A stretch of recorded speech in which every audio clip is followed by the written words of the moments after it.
오늘은 누가 하나님의 백성인가 라고 하는 제목으로 함께 하나님의 말씀을 나누려고 합니다. 말씀을 통하여서 우리 각자에게 들려주시는 주님의 음성을 듣는 시간이 될 수 있기를 바랍니다. 제가 신학교 다닐 때 타고 다니던 차가 BMW의 번호판은 7199였습니다. 무슨 신학생이 외제차를 타고 다녔는가 생각하실 텐데요. 계속 들어봐 주시기 바랍니다. 제가 어느 날 제 BMW 7199를 운전해서 경부고속도로를 타고 대전에서 오산으로 올라가고 있었습니다. 왜냐하면 오산에 제가 사역하던 교회가 있었기 때문입니다.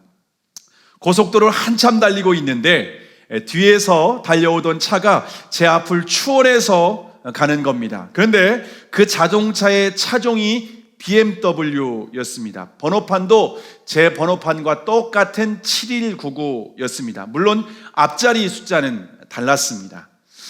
그래서 제가 자존심이 상해서 악셀레이터를 밟기 시작을 했습니다. 막 밟아서 뒤따라갔는데 아무리 밟아도 제가 앞차를 따라갈 수가 없는 겁니다. 그러면 제 차도 BMW의 번호판도 7199였고 앞차도 똑같은 BMW의 7199였는데 왜 따라갈 수 없었을까요? 왜냐하면 제 차는 진짜 BMW가 아니라 가짜 BMW였습니다. 제 차는 BMW 마크만 붙어 있었지 실제는 현대에서 나온 국내 최초의 스포츠카 스쿠프였습니다. 자동차 연식도 당시에 이미 13년이 지나서 기름은 엄청 먹는데 속도는 잘 나오지 않는 차였습니다. 제가 아는 전도사님이 새 차를 사시면서 저에게 이 차를 거저 주시고 이 차 타면서 결혼도 하고 이 차 타면서 사역도 하면 좋겠다고 하면서 저에게 주셨습니다. 실제로 그 차를 타면서 제가 결혼도 하게 되었고 그 차를 타면서 사역도 하게 되었습니다. 그런데 현대에서 나온 스쿠프가 모델이 별로 차가 이렇게 많이 다니지 않고 이미 오래된 차종이다 보니까 스쿠프를 모르는 분들이 꽤 많이 있었습니다. 근데 그 뒤에 분명히 BMW 이렇게 마크가 붙어 있다 보니까 사람들이 제가 이제 주유소에서 주유를 할 때에도 주유원이 이 BMW는 제가 처음 보는 모델이네요 라고 하면서 그렇게 질문하시는 분도 있었습니다. 여러분, 근데 제가 아무리 그럴싸한 이름표를 붙여놓고 있어도 실제 고속도로를 달려보면은 제 차가 가짜라고 하는 것이 이게 드러날 수밖에 없었습니다. 오늘 본문에 나오는 유대인들도 하나님의 백성이라고 하는 가짜 마크와 번호판을 붙여놓고 자신이 진짜라고 착각을 하고 있었습니다. 유대인들이 가짜 마크로 붙들고 있었던 것은 율법이었습니다. 그런데 하나님 앞에서는 율법을 듣는 자가 의인이 아니라 오직 율법을 행하는 자가 의인이라고 분명히 말씀하고 있습니다. 그럼에도 불구하고 자신들은 하나님의 심판에서 제외될 것이다 라고 확신을 하고 있었습니다. 자, 그러면 유대인들이 율법과 함께 붙들고 있던 가짜 번호판 같은 것은 무엇이었을까요? 오늘 본문 25절의 말씀, 25절을 함께 읽겠습니다. 자, 시작. 내가 율법을 행한즉 할례가 유익하나 만일 율법을 범한즉 내 할례가 무할례가 되었느니라. 여러분, 유대인들이 율법과 함께 하나님의 백성이라고 하는 증거로 가지고 있던 것이 바로 할례였습니다.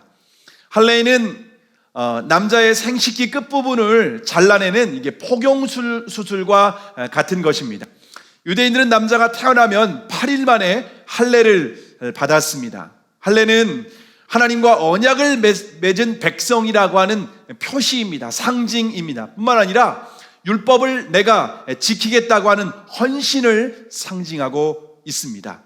이처럼 유대인들은 할례를 자랑스럽게 여기고 할례 받지 않은 사람들과는 식사도 함께 하지 않았습니다. 그래서 유대인들이 이방인에게 던지는 가장 나쁜 욕설은 뭐냐면요, 할례 받지 못한 놈들이라고 하는 그런 표현이었습니다. 이방인들은 할례를 받지 않았기 때문에 하나님의 백성이 될 수 없다라고 그들은 확신을 하고 있었습니다. 그래서 유대인들은 할례를 목숨 걸고 지켰습니다. 역사가 요세푸스에 의하면 로마의 안티오코스 에피파네스 4세가 예루살렘을 점령했을 때 유대인들에게 할례를 금지시켰습니다. 만약 할례를 행하는 사람들은 아이와 부모를 전부 죽여서 성벽에 진열해 놓겠다고 했습니다. 실제로 그렇게도 하기도 했습니다. 그럼에도 불구하고 유대인들은요, 이 끝까지 할례를 지킨 사람들이었습니다. 그렇기 때문에 유대인들에게 할례는요, 절대로 포기할 수 없는 마지막 자존심과 같은 것이었습니다. 근데 바울은 오늘 본문에 지금 25절에서 유대인들에게 내가 율법을 행한즉 할례가 유익하나 만일 율법을 범한즉 내 할례가 무할례가 되었다라고 그렇게 말씀하고 있습니다.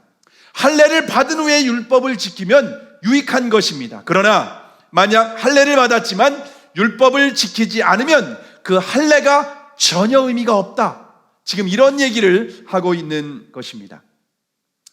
자, 그러면 여러분, 하나님께서 처음 할례를 명한 사람이 누구일까요? 할례를 받으라고 명한 사람이 누구일까요? 그 사람은 바로 아브라함입니다. 자, 그러면 하나님께서 아브라함에게 이 할례를 행하라고 하실 때에 어떤 의미였을까요? 창세기 17장 9절에서 11절의 말씀에 보면 제가 읽어드리겠습니다. 하나님이 또 아브라함에게 이르시되 그런즉 너는 내 언약을 지키고 내 후손도 대대로 지키라. 너희 중 남자는 다 할례를 받으라. 이것이 나와 너희와 너희 후손 사이에 지킬 내 언약이니라. 너희가 양피를 베어라. 이것이 나와 너희 사이의 언약의 표징이니라 라고 말씀하고 있습니다. 지금 하나님께서 아브라함에게 할례를 명하시기 전에 먼저 말씀하신 것이 무엇이냐면요, 너는 내 언약을 내 후손과 함께 지키라라고 하는 명령을 하십니다. 그리고 이 언약을 지키라고 하는 명령을 하신 후에 그 증표로 할례를 받으라, 이렇게 말씀하신 것입니다. 자, 그러니까 할례 자체가 의로운 백성의 표시라는 것이 아니라 할례를 받았기 때문에 나는 이 할례 표시가 나는 하나님과 언약을 맺은 백성이구나, 그리고 나는 이 언약을 지켜야 되는 사람이구나 라고 하는 것을 확인하는 표시가 바로 할례입니다. 그래서 이 할례는요, 다른 사람들에게 자랑할 수 없도록 자기 자신만 볼 수 있도록 은밀한 부분에 하나님께서 할례를 받으라고 했었던 것입니다. 그래서 할례는 남들에게 자랑하기 위한 것이 아니라 내가 하나님과 언약을 맺은 백성이구나, 그렇기 때문에 나는 하나님과 맺은 언약의 말씀을 지켜야 되는 사람이구나 라고 하는 스스로 확인할 수 있는 표시로 할례를 받았다라고 하는 것입니다. 여러분, 할례가 어떤 의미인지 이해할 수 있는 더 좋은 예화가 제가 있습니다. 요즘 코로나19로 인해서 온라인 강의가 많이 있지 않습니까? 대학생들도 주로 이제 온라인으로 수업을 받고 있는데요. 근데 코로나19 전부터 온라인으로 영어 공부 방법에 대해서, 영어 학습법에 대해서 이미 많이 확산되고 있었습니다. 그래서 유명 연예인들의 광고를 통해서 이 영어 학습을 홍보하기도 했는데요. 그 중에 조정석이 광고 모델로 나온 영어 학습 프로그램이 있습니다. 조정석이 나와서 이렇게 얘기하죠. 야, 너도 영어 공부할 수 있어. 하루 10분이면 너도 나처럼 영어 할 수 있어. 여러분 기억나십니까? 예. 그 회사의 이름과 홍보를 마케팅으로 해서 이제 이런 것을 유명 연예인이 홍보하면서 엄청난 돈을 벌었습니다. 저도 그 회사가 돈을 버는 데에 한몫을 했습니다. 어느 날 조정석의 광고와 함께 평생 수강권을 준다고 하는 이 광고가 제 카톡에 이렇게 뜨게 된 겁니다. 오늘이 마지막이라고 하는, 여러분 홈쇼핑에서 그런 거 있지 않습니까? 여러분 5분 남았습니다. 마지막 찬스. 그런 속임수에 넘어가서 저도 카드 결제를 했습니다. 그리고 하루 10분 정도는 내가 얼마든지 내가 시간을 내서 영어 공부할 수 있을 것 같았습니다. 자, 그런데 막상 영어를 시작했는데 하루에 10분 강의는 맞는데 그 내용을 완전히 숙지하고 연습하고 훈련해서 내 것으로 소화해야 되는 것이 중요한 것입니다. 그냥 단순히 10분 강의를 듣는 것은 전혀 의미가 없습니다. 그리고 그렇게 한다고 해서 영어를 능숙하게 하는 것이 아니라 기초를 할 수 있다는 의미였습니다. 그리고 평생 수강권이라고 하는 것도 1년 동안 열심히 정해진 수강 목표를 몇 % 이상 수강한 사람들에게 그 다음 해에 수강할 수 있는 기회를 준다는 것입니다. 그렇게 계속해서 정해진 수강을 다 들으면 그 다음 1년 연장되고 1년 연장되고 1년 연장돼서 평생 수강을 할 수 있다라고 하는 이 갱신되는 방식이었던 것입니다. 여러분, 제가 비싼 돈 주고 영어 회원, 학습 회원을 가입했는데 정작 강의는 10번 정도밖에 못 들었습니다. 평생 수강권도 사라져 버렸습니다. 결국 영어 실력은 영어 강의를 듣기 전이나 후나 똑같은 상태입니다. 여러분, 유대인들에게 할례는 온라인 학습 수강권과 같습니다. 하나님과 언약을 맺었기 때문에 율법을 따라서 살아갈 수 있는 이제 특권을 얻게 된 것입니다. 근데 유대인들은 한 번 회원권을 구입하면은 강의를 내가 평생 동안 들을 수 있는 평생 무료 수강권이라고 생각을 했던 것입니다. 여러분, 할례는 평생 회원 개념이 아니라 언약을 신실하게 지켜야 하는 의무가 이제는 주어졌다, 책임이 주어졌다라고 하는 표시일 뿐입니다. 만약 이 언약을 신실하게 지키지 않으면 모든 권리마저 사라져버리게 될 수밖에 없습니다. 이처럼 유대인들은 할례의 의미를 완전히 왜곡하고 있었습니다. 실제 하나님과 맺은 언약은 전혀 이행하지 않으면서 오직 할례만 붙들고 나 할례 받았어, 나 할례 받았기 때문에 의로운 백성이야, 구원받았어, 나는 심판에서 제외될 거야 라고 하는 것을 굳게 붙들고 있었습니다. 자, 그러면 육체의 할례보다 더욱 중요한 것은 무엇일까요? 오늘 본문 26절과 27절의 말씀을 함께 읽겠습니다. 자, 시작. 그런즉 무할례자가 율법의 제도를 지키면 그 무할례를 할례와 같이 여길 것이 아니냐? 또한 본래 무할례자가 율법을 온전히 지키면 의문과 할례를 가지고 율법을 범하는 내가 판단치 아니하겠느냐? 여러분, 이것이 어려운 내용 같은데 아주 간단합니다. 육체의 할례보다 더욱 중요한 것은 율법을 지키며 순종하는 것이라는 것입니다. 만약 할례를 받지 않은 사람이 율법의 제도를 지키면 그 무할례를 할례로 인정한다는 것입니다. 뿐만 아니라 무할례자가, 할례 받지 않은 사람이 율법을 지키면 할례 받고 율법을 지키지 않는 유대인 너희들을 오히려 판단할 수밖에 없다는 것입니다. 여러분, 그래서 고린도전서 7장 19절에서도 바울이 이렇게 말합니다. 할례 받는 것도 아무것도 아니요, 할례 받지 아니하는 것도 아무것도 아니로되 오직 하나님의 계명을 지킬 따름이니라. 결국 육체의 할례보다 더욱 중요한 것은 하나님의 계명, 율법을 따라서 순종하는 것이라는 것입니다.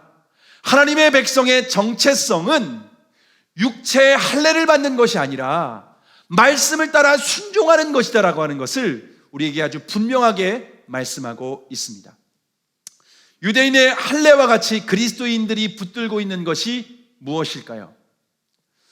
그것이 예수님을 믿는 사람들이 받는 침례 혹은 세례가 바로 이것입니다. 여러분, 우리가 침례나 세례를 받아야지 구원을 받을까요? 제가 전에 섬기던 교회에서는 장로교회에서 세례를 받고 오신 분들에게 다시 침례를 받도록 그 교회에서 그렇게 권면을 했습니다. 그런데 우리가 다시 침례를 받아야만 구원을 받을까요? 여러분, 침례나 세례는 구원과 아무런 상관이 없습니다. 혹시 여러분들 중에 실제 예수님을 믿지 않았지만 분위기에 편승해서 침례를 받은 분들도 계실 것입니다. 반대로 예수님을 진정으로 믿음에도 불구하고 아직 침례를 받지 않은 분들도 있습니다. 그리고 아직 침례를 받지 않았는데 우리가 죽게 될 수도 있습니다. 그런데 여러분, 우리가 침례를 받는 것은 우리가 구원받는 것과 전혀 상관이 없습니다. 침례 자체가 구원의 능력이 있는 것이 결코 아닙니다. 만약 내가 구원의 근거를 침례에서 찾는다면 유대인들이 할례를 붙드는 것과 똑같은 실수를 범하게 되는 것입니다. 침례는 내적으로 내가 예수님을 내가 나의 주님으로 믿는 것을 외적으로 고백하는 것 뿐입니다. 침례의 의미는 예수님을 그리스도로 나의 주님으로 믿고 이제는 나의 옛사람이 죽고 이제는 예수님과 함께 새로운 피조물, 새 사람이 되었다라고 하는 것이 바로 침례의 의미입니다. 그래서 우리가 침례를 받는 예식보다 더욱 중요한 것은 내가 이제 옛사람이 아니라, 옛사람은 내가 죽었으니까 이제 나는 새 사람으로 그리스도와 함께 새로운 삶, 그리스도와 함께 예수님이 주인된 삶의 열매를 맺는 것이 더욱 중요하다라는 것입니다. 만약 침례를 받았지만 실제로 내 삶 속에서 여전히 내가 주인 되어 살아간다면 그 침례는 아무런 의미가 없다는 것입니다. 저는 모태신앙으로 태어나서 어릴 때부터 교회를 다녔습니다. 그래서 저는 중학교 때 침례를 받았습니다. 여름에 교회 목사님이 저희 그 교회 형들과 함께 저희들을 데리고 금강으로 가셨습니다. 금강에 이렇게 저희를 데려가셔서 한참 동안 물놀이를 하고 놀았습니다. 한참 동안 물놀이를 하고 노는데 그날 왜 금강에 가는지도 몰랐습니다. 그냥 수영하러 가는 줄 알았습니다. 그리고 뭐 간식도 먹고 재미있게 놀고 있는데 어느 순간 이제 목사님이 한 사람 한 사람씩 이제 부르는 겁니다. 그리고 예수님을 믿는지 그렇게 묻는 겁니다. 저는 어렸을 때부터 교회를 다녔습니다. 모태신앙이고 제가 어렸을 때부터 주일학교는요, 저희 당시에 그 주일학교는요 오전 오후 예배가 다 있었던 거 아십니까? 오전에도 주일학교 예배 있었고 오후에도 주일학교 예배가 있었습니다. 오전 예배를 드리고 어디 놀러 갔다가 오후에 주일학교 예배를 못 오면 엄마한테 엄청 혼났습니다. 그랬었던 그런 신앙생활을 그렇게 했었기 때문에 예수님을 믿냐고 하니까 당연히 저는 믿는다라고 했던 거죠. 그래서 저는 침례가 어떤 의미인지도 모르고 침례를 금강에서 형들과 함께 받았습니다. 자, 그런데 그때 침례를 받은 형들 중에 지금 신앙생활을 제대로 하는 분은 단 한 사람도 없습니다. 저도 모태신앙으로 태어나서 침례까지 받았는데 23살까지 저는 주님과 전혀 상관없는 삶을 살았습니다. 자, 그런데 하나님의 은혜로 예수 그리스도를 인격적으로 만나게 되었습니다. 예수 그리스도를 나의 주님으로 믿고 비로소 거듭나게 되었습니다. 그 후에 제 삶은 거듭나고 모든 삶이 변화되었습니다. 제가 거듭난 후에 가장 아쉬웠던 것은 무엇인가 하면요, 침례가 어떤 의미인지도 모르고 내가 분위기에 휩쓸려도 받은 것이 너무 후회가 되었습니다. 주님께서 명령하신 침례가 너무나도 영적이고 귀한 예식임에도 불구하고 저에게는 영적인 사건이 아니었습니다. 저에게는 그냥 물속에 한번 빠졌다 나온 것, 그거 이상도 아니었다라고 하는 것입니다. 여러분, 침례는 예수님께서 나의 삶의 주인 되심을 인격적으로 고백하고 그리고 내 삶에 예수님께서 주인 되신 열매가 드러나는 사람이 침례를 받는 것이 저는 좋다고 생각을 합니다. 그래야 내가 정체성을 확인할 수 있고 그래야 내가 어떤 사람이며 그리고 내가 이제 영적인 그러한 기념 예식을 늘 생각하면서 앞으로 또한 어떻게 살아가야 될지를 내가 알게 되기 때문입니다. 침례뿐만 아니라 교회에서 받는 직분도 우리를 착각하게 만듭니다.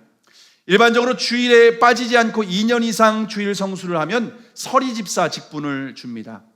장로나 권사님과 같은 중직은 교회마다 기준이 조금씩 다릅니다. 그러나 신앙생활을 최소한 10년 이상 하면서 주일 성수와 11조 그리고 봉사를 충성스럽게 감당하고 정해진 교육을 이수하면 기본 자격을 부여해 줍니다. 그것으로 끝나지 않고 교회마다 조금씩 차이가 있지만 투표를 하거나 제비 뽑기를 통해서 중직자를 선출하게 됩니다. 그래서 어떤 분들은 이 장로임직 받거나 권사임직을 받는 것이 마치 고시 패스하는 것보다 어렵다라고 하는 그런 농담 삼아 그런 말을 하시는 분도 계십니다. 자, 그런데 여러분, 이렇게 어렵게 직분을 받았기 때문에 우리가 이 직분을 정말 귀하게 여기는 것은 사실입니다. 그러나 이 직분을 받았기 때문에 나는 무조건 하나님의 백성이다라고 생각할 수 있을까요?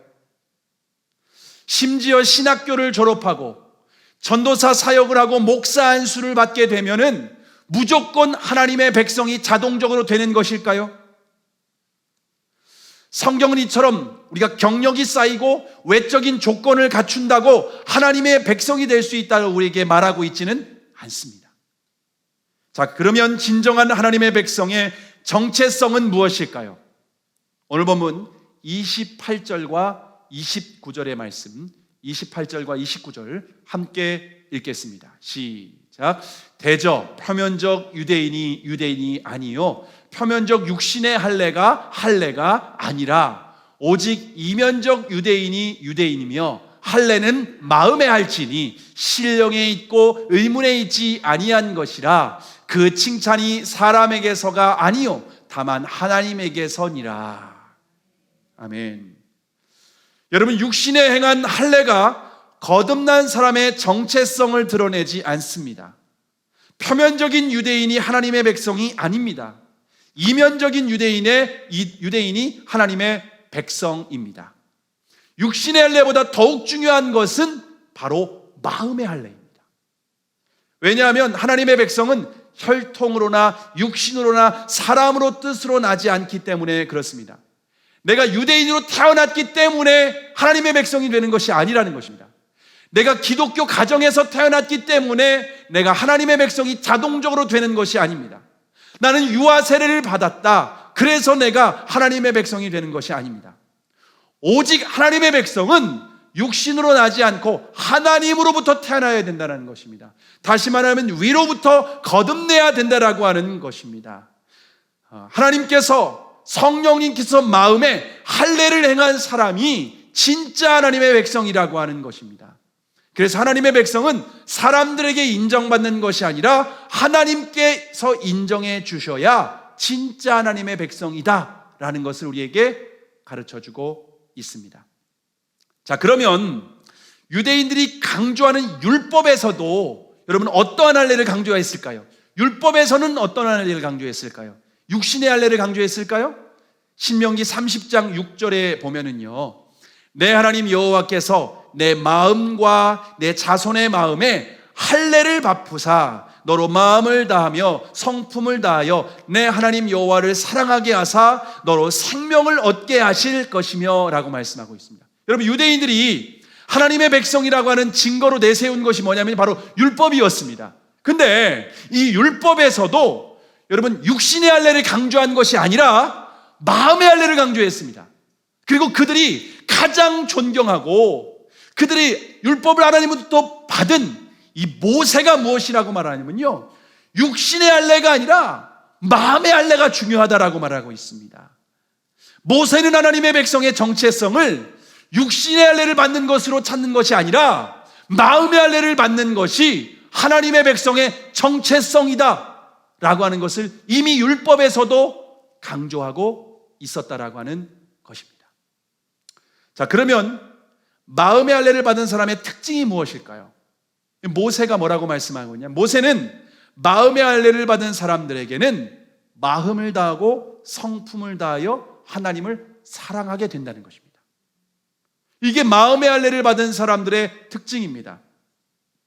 여러분, 이것은 모세가 신명기 6장 4절과 5절에서 이스라엘아 들으라, 우리 하나님 여호와는 오직 하나인 여호와시니 너는 마음을 다하고 성품을 다하고 힘을 다하여 내 하나님 여호와를 사랑하라라고 하는 하나님께서 가장 원하시는, 그리고 이스라엘 백성들에게 가장 중요한 이 계명을, 마음의 할례를 받으면은 그 하나님을 마음을 다하고 성품을 다하고 힘을 다하여 사랑하게 되는 것이 마음의 할례를 받은 사람의 특징이라는 것입니다.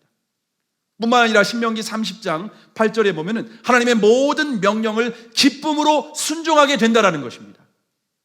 하나님의 백성의 정체성은 육체가 아니라 마음에 있습니다. 마음의 할례를 받으면 전심으로 하나님을 사랑하게 된다는 것입니다. 겉으로 드러나는 열매가 있다면 하나님의 말씀을 기쁨으로 행한다는 것입니다. 순종하게 된다라고 하는 것입니다. 여러분, 우리가 마음의 할례를 받게 되면 하나님의 말씀이 의무가 아니라 기쁨이 된다는 것입니다. 내가 억지로 마지못해 그렇게 지킨 것이 아니라 내가 기쁨으로 그렇게 지키게 된다는 것입니다.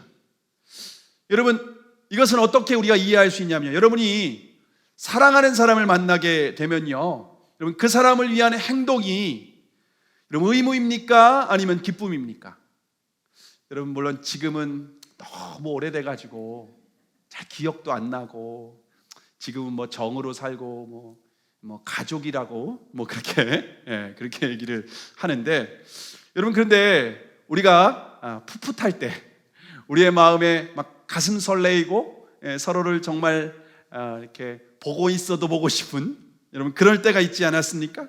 여러분 그때 우리가 사랑하는 사람을 위한 행동은요, 의무가 아니라 기쁨이었습니다.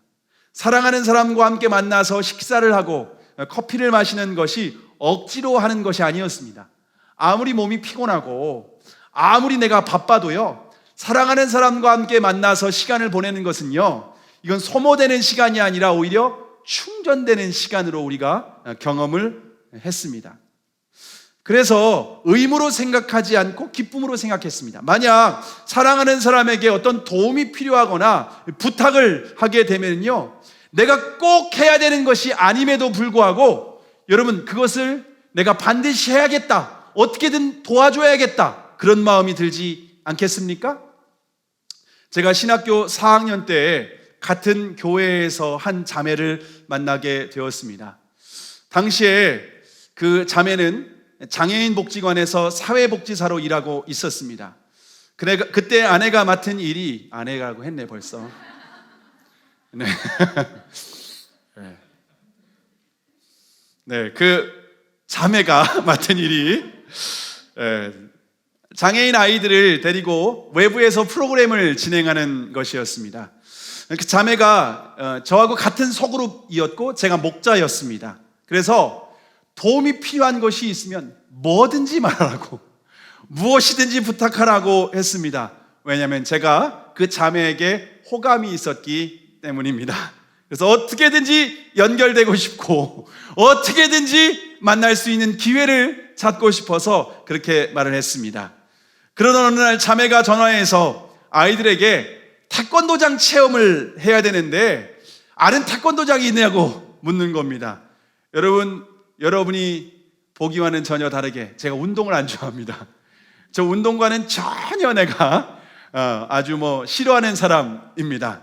근데 걱정하지 말라고 그렇게 얘기하고서 제 주변에 혹시 태권도장 알고 있는 분이 없는지 수소문하고 알아보고 부탁을 했습니다. 결국 제 신학교에 같이 다니는 형님이 태권도장을 연결해 줬습니다. 그래서 잘 도와줄 수 있었습니다. 얼마 후에 또 자매가 재즈 댄스를, 아이들에게 재즈 댄스를 체험해 줘야 되는데 혹시 재즈 댄스 학원 알고 있냐고 이런 부탁을 하는 겁니다. 여러분 재즈 댄스 학원 강사와 이런 데 알고 있냐고 물으면 당황스럽지 않겠습니까? 근데 제가 걱정하지 말라고 하고 제가 주변에 막 또 수소문을 해보았습니다. 근데 근처에서 제 고향 형님이 근처에서 큰 스포츠 센터를 운영하고 있었습니다. 그리고 거기에 재즈 댄스 학원이 있었고 그 강사 선생님에게 연결을 해주게 되어서 도와줄 수 있게 되었습니다. 그리고 또 묻는 겁니다. 혹시 주변에 과수원 체험할 때 없냐고. 여러분, 제가 어떤 집 아들입니까? 과수원 집 아들입니다. 걱정하지 말라고 대형 버스를 대절해서 저희 과수원으로 데리고 갔습니다. 그리고 제 어머니에게 이렇게 말씀드렸습니다. 엄마, 며느리감 오니까 잘 부탁한다고. 그 자매도 아냐고. 아니, 전혀 모른다고. 그냥 내 마음에만 품고 있는 생각이라고.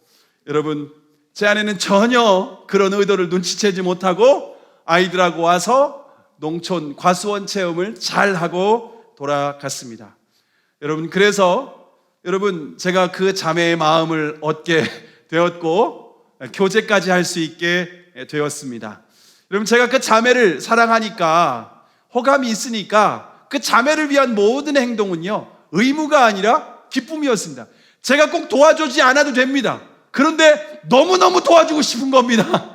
자발적으로 됐다고 하는데 혹시 이런데 있다고 걱정하지 말라고 하면서 제가 도와주게 되는 것을 보게 됐습니다.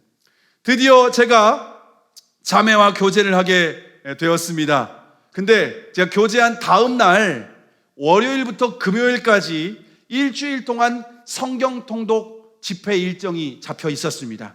그 성경 통독에 참여하면요, 새벽 5시부터 밤 11시까지 쉬지 않고 성경 통독을 해야 됩니다.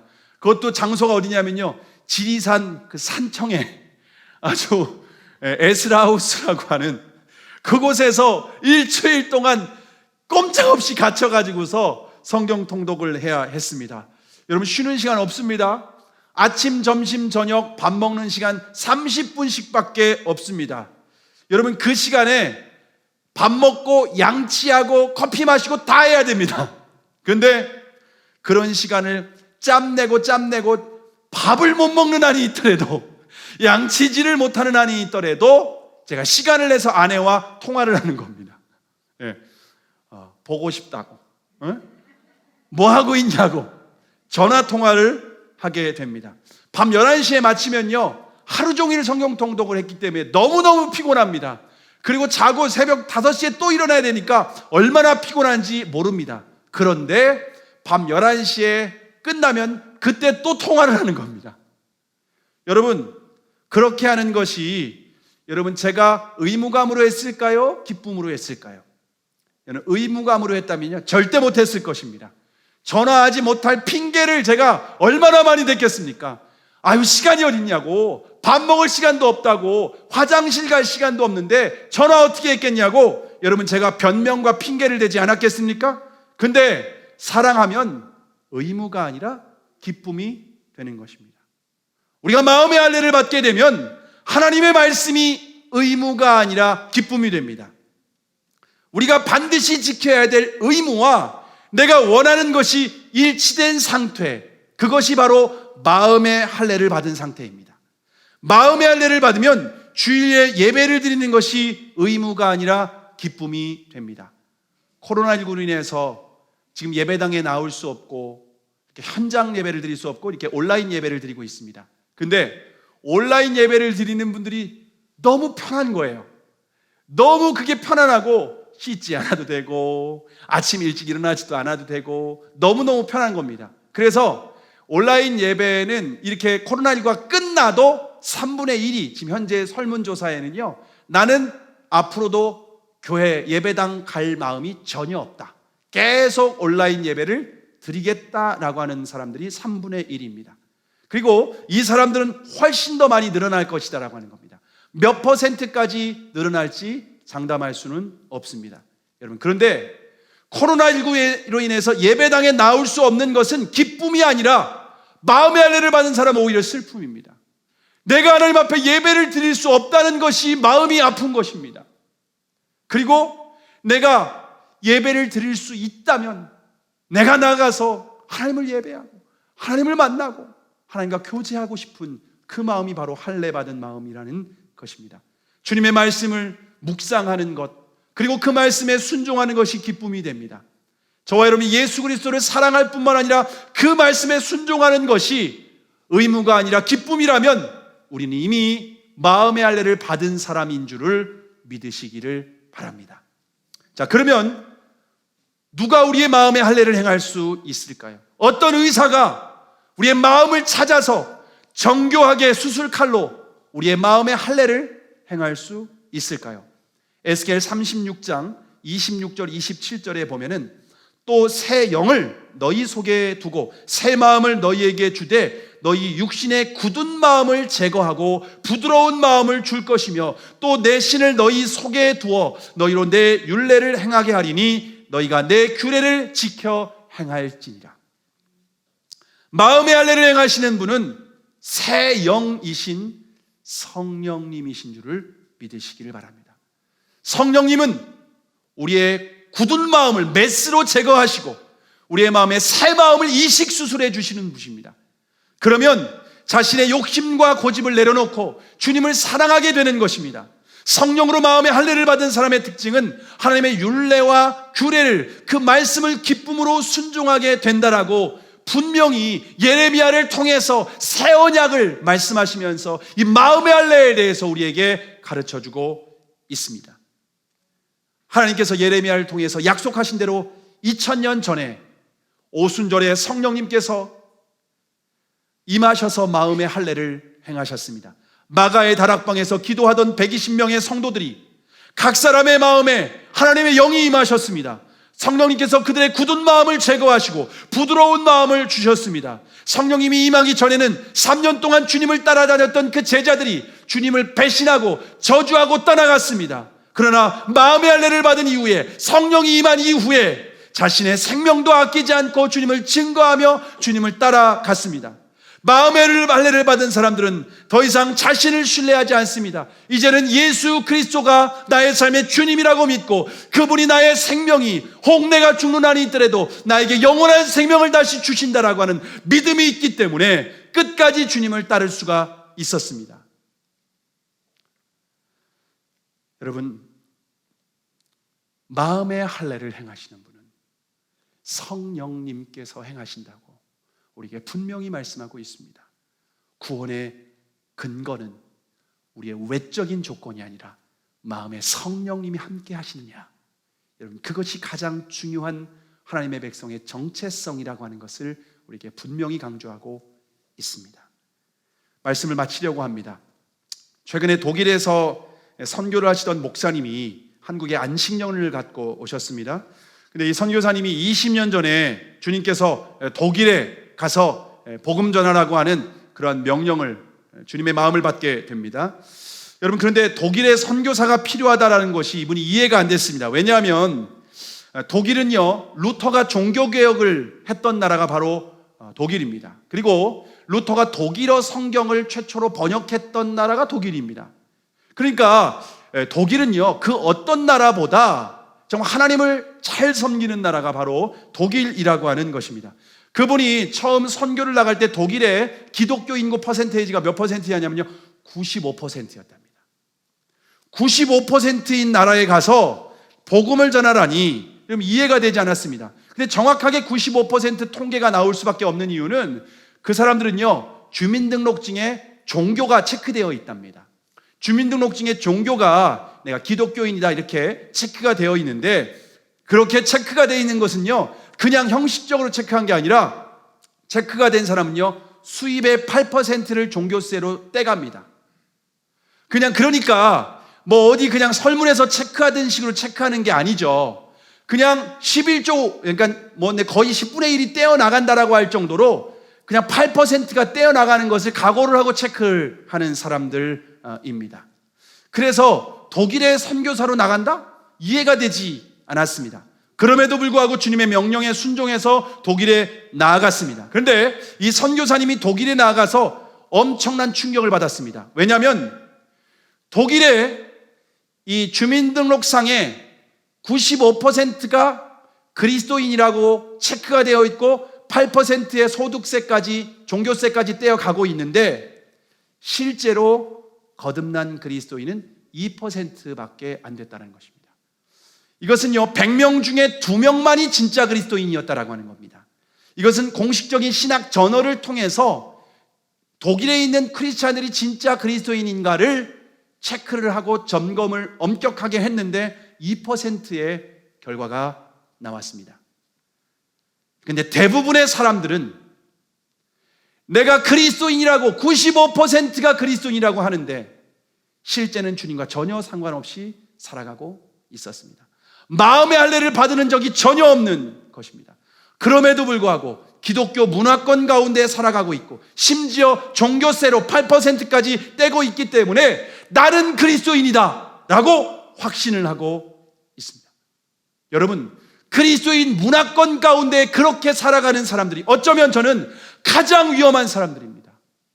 유대인들이 할례를 받았기 때문에 나는 구원받은 하나님의 백성이야 라고 착각하는 것과 똑같다라고 하는 것입니다. 저와 여러분도 마음의 할례를 받지 않았는데 그리스도인이라고 착각하고 있지는 않습니까? 혹시 모태신앙이기 때문에 그리스도인이라고 착각하고 있지는 않습니까? 기독교 문화권 가운데 살았기 때문에 그리스도인이라고 생각하고 있지는 않습니까? 주일 예배를 드리고 11조를 드리기 때문에 나는 거듭난 그리스도인이야 라고 생각하지 않습니까? 침례와 직분을 받았기 때문에 당연히 하나님의 자녀라고 생각하고 있지는 않습니까? 하나님의 백성의 증거는 마음의 할례가 있어야만 합니다. 여러분은 마음의 할례를 받은 증거가 있습니까? 여러분, 예수 그리스도를 주님으로 믿고 마음을 다하고 성품을 다하고 힘을 다하여 주님을 사랑하십니까? 주님의 말씀이 의무가 아니라 여러분의 삶 가운데의 기쁨이며 여러분 그 말씀을 따라 순종하는 것을 기쁨으로 살아가고 계십니까? 삶에서 예수 그리스도께서 주인 되신 그 열매를 맺고 계십니까?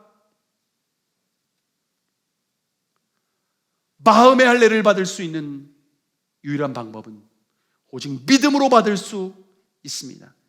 내가 그리스도와 함께 십자가에 못 박혔다라고 하는 믿음입니다. 그래서 이제는 내가 사는 것이 아니고 내 안에 그리스도께서 사신다고 하는 믿음입니다. 이제 내가 육체 가운데 사는 것은 나를 위하여 자기 자신을 버리신 하나님의 아들을 그 믿는 그 믿음 안에서 살아가야 된다라고 자신의 정체성을 확인하는 사람들, 그 사람들의 마음 가운데 성령님께서 굳은 마음을 제거하시고 부드러운 마음을 주셔서 주님을 사랑하게 하시고 주님의 말씀을 지키는 것이 의무가 아니라 기쁨으로 살아가게 되는 줄을 믿으시기를 바랍니다. 누가 하나님의 백성일까요? 하나님의 백성은 마음의 할례를 받은 사람이라고 주님 우리에게 말씀하고 있습니다. 저 여러분이 마음의 할례를 받고 주님 사랑할 뿐만 아니라 자기를 부인하고 주님의 말씀을 따라 기쁨으로 순종하는 저와 여러분이 되기를 주님의 이름으로 축복합니다. 기도하시겠습니다.